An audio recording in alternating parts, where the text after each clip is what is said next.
YouTube. So in today's video, I'm going to be making these World of Warcraft gingerbread cookies. You'll need a half cup of unsalted butter.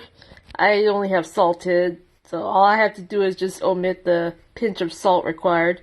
3/4 cup of dark brown sugar, 1 egg, a teaspoon of freshly grated ginger, 2 teaspoons of holiday spices, 1 teaspoon of vanilla extract, a 1/4 cup of molasses, and a good substitution would be maple syrup, 2 cups of all-purpose flour, a half teaspoon of baking soda, and a pinch of salt if you're using the unsalted butter, and a batch of royal icing, but I'm omitting that since I'm having to put these in baggies, so I don't want to make it too messy.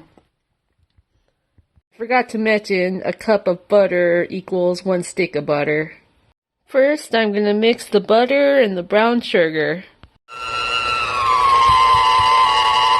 Add the eggs, the spices, the molasses, or in my case, the maple syrup, the vanilla extract, the baking soda, and finally the flour. Just be sure to have some extra flour nearby for what comes next. And all I did was knead this until it became a nice soft dough. Just add flour as you go until it's less sticky. And then let it chill for approximately an hour or two. A couple hours later, I preheat the oven to 350. I take a clump of dough and roll it out on the counter. Now comes the fun part. I just use my cookie cutters and prep the cookies.